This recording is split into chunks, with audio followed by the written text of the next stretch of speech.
Praise the lord. ఈరోజు మనము ఆదికాండము 20వ అధ్యాయం చదువుకుందాం. ఒక చిన్న ప్రార్థన చేసుకొని స్టార్ట్ చేసుకుందాం. మహాపరిశుద్ధుడవు ఘనమైన గొప్ప దేవ తండ్రి యేసయ్య, మీకు స్తుతులు ప్రభువా. నైనా ఈరోజు ప్రభువా ఆదికాండము 20వ అధ్యాయం చదువుతుండగా ప్రభువా మా ఒక్కొక్కరికి జ్ఞానమును దయచేయనైనా ప్రతి వచనము మాకు అర్థమైనట్లు మీరు సహాయం చేయమని, సమస్త మహిమ ఘనత మీరు పొందమని యేసు నామమున అడుగుచున్నాం తండ్రి, ఆమెన్. ఆదికాండము 20వ అధ్యాయము. దయచేసి మీ బైబిళ్లను ఓపెన్ చేయండి. బైబిల్ లేని వారికి ఈ స్క్రీన్ మీద వాక్యం చూపించబడుతుంది, దాన్ని ఫాలో అవుతూ నాతో పాటు కలిసి చదవగలరు. ఆదికాండము 20వ అధ్యాయం.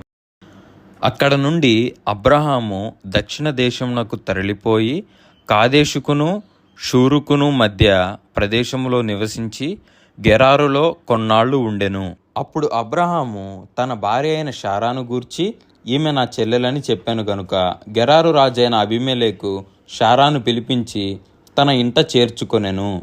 అయినను రాత్రివేళ దేవుడు స్వప్నమందు అబీమెలెకు నొద్దకు వచ్చి, నీవు నీ ఇంట చేర్చుకొనిన స్త్రీ ఒక పురుషునికి భార్య గనుక ఆమె నిమిత్తము నీవు చచ్చిన వాడవు సుమా అని చెప్పాను.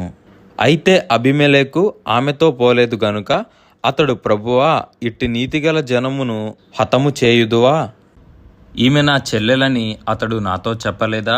మరియు ఆమె కూడా అతడు నా అన్న అనెను. నేను చేతులతో ఏ దోషము చేయక యథార్థ హృదయముతో ఈ పని చేసి తిననేను. అందుకు దేవుడు, అవును, యథార్థ హృదయముతో దీని చేసితివని నేనెరుగుదును. మరియు నీవు నాకు విరోధముగా పాపము చేయకుండా నేను నిన్ను అడ్డగించి తిని, అందుకే నేను నిన్ను ఆమెను ముట్టనీయలేదు.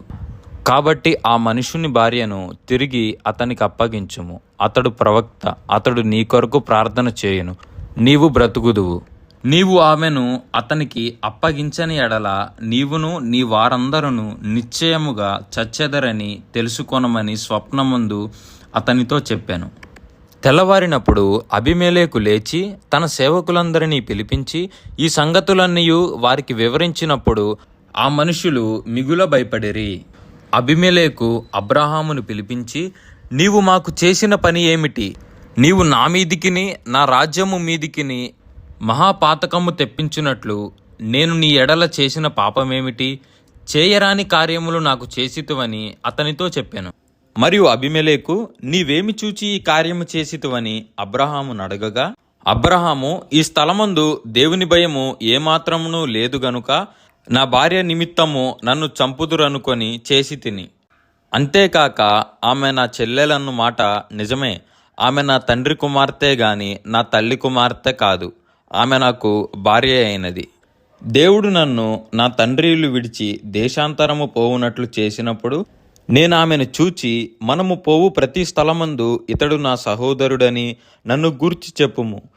నీవు నాకు చేయవలసిన ఉపకారం ఇదే అని చెప్పి తిననెను.